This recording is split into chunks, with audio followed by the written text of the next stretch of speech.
tops of my feet throbbed, toes strained from the unnatural effort of arching upward to keep those stupid boots from coming off in the mud. I stretched my neck to look up at Dave. "I miss this," I said. "You're welcome to stay. Sarah, Jessica, etc. went home today." "Really?" I said. "Yes, thank fucking God. Will you please clean the shower for me? I know there's a hairy mogwai in the drain and I don't want to touch it. Please, Dave." "I don't want to touch it either, but I'll make a bed up for you. The girls ate and smoked in their bunks every day, but Vincent left his tidy," Dave said. Dave squirmed to get out from under me and I stopped him. "Wait, where's Vincent?" "He's staying with that Hungarian vendor," Dave said. "With who?" "He's with Elise. She runs the vegan food truck with the pink panda bears on it. Vincent helps her out sometimes before your shows, works the grill, takes orders and stuff." "Oh, all right." "Wow, is her food worth a damn?" I asked. Dave picked up the takeout box, turned it to show me the logo of two grinning pandas riding double on a moped. "Sarah Jessica Dracula ate there every day and I think it's fantastic," he said. "That's why I stood in the rain for half an hour to get these spicy soba noodles with braised tofu, the stuff you just ate without chewing, so yeah, the woman can cook." My stomach hopped from trough to trough over steep waves of nausea. I swatted the oily box to the floor. "Breathe," Dave said. "Grant yourself the freedom to be happy for Vincent and Elise. Don't spend your energy harboring grudges and anger. Open up. Let those clouds go. Breathe." I rolled over, turned my face down into the pillow, and sent a scream straight to the planet's core. Dave's phone growled back at me from his pocket, and I startled, stood up and staggered to the bathroom, fished 2 fingers down my throat, and threw up into the plastic shower pan.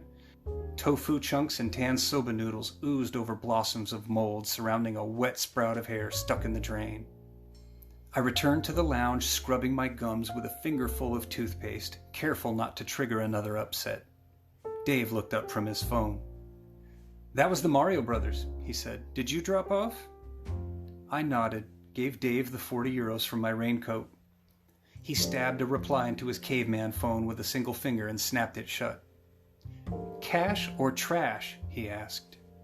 I tapped my nose like I was testing a microphone. Dave pocketed the bills without counting them and rummaged through his shiny paisley fanny pack.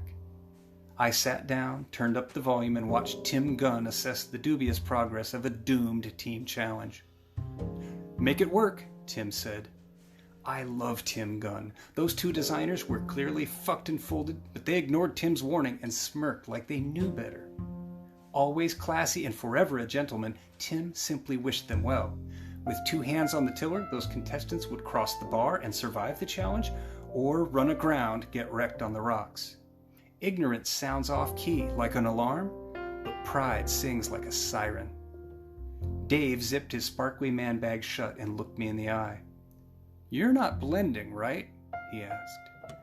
I nodded, spit minty froth into the takeout container, swabbed my tongue over my teeth, smacked my lips, smiled at Dave, and assured him, "I would never do that without you, I promise." He nodded and placed a thumb-sized twist of foil on the coffee table. It was a fat packet far larger than my usual cut. "I'll make this one a BOGO if you clean the shower before we get high," Dave said. "And please throw that box away." There were no cleaning products in the trailer, no bristly brushes or rubber gloves. I removed a sock and pulled it over my hand, rolled up my sleeves, held my breath, then made it work. When the job was complete, I undressed and stepped into the shower.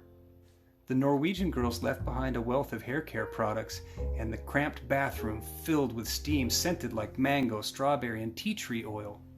I worked sandy apricot exfoliant into every plugged pore I could reach and massaged myself into a stupor, then blasted my back and shoulders with scalding water until the temperature dropped and I turned around to rinse out.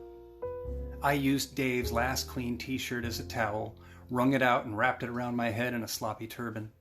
In the lounge I found Dave's neat crop of chopped up lines ripe for harvest, narrow furrows arrayed on a clean corner of the glass coffee table. His hazel eyes were dark now, brown like the bottoms of burnt copper pots. "I waited for you like one pig waits for another," Dave said. He put the cut-off straw in my hand. I took a knee on the funky carpet and I got mine. Stood tall and felt the velvet delivery wash through me. Closed my eyes and let the C-3PO illustrate everything Dave wanted me to see. Green grass, blue sky, not a fucking cloud in sight. Dave took the straw, softly caught me when I fell back to the couch.